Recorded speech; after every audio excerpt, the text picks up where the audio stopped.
নমস্কার বন্ধুরা, মনের টাইমে আপনাদের সকলকে স্বাগত। সকলের আশা করি খুব ভালো লাগবে এই ছোট্ট শর্ট ভিডিওটি। দেখুন, আমাদের হাতের বোনা ধামা, কুলো, বেতের সমস্ত রকম হাতের জিনিস।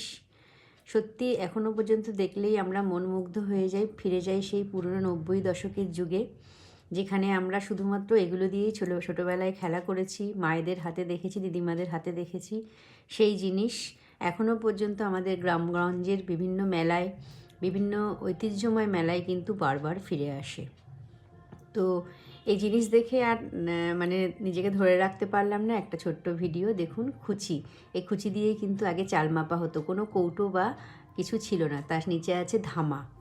তো এই ধামা, কুলো, খুচি, ফুলের সাজি, ঝাঁঝন, তারপরে জলচৌকি, আর বাচ্চাদের ছোট্ট কাঠের গাড়ি, বিভিন্ন রকম জিনিস। সত্যি মনোমুগ্ধকর একটা মুহূর্ত ছিল আমার কাছে। আর এই জিনিসটা দেখুন, অসাধারণ সুন্দর। কলকে মানে হুকো, যেটাকে গ্রামে বলা হয় হুকো, হাতে তৈরি করা। এটা মনে হয় নারকেলের মালা ঠালা বা কিছু দিয়ে তৈরি করে। সত্যি হাতের জাদু কিন্তু কোনো কিছুতে নেই। Thank you.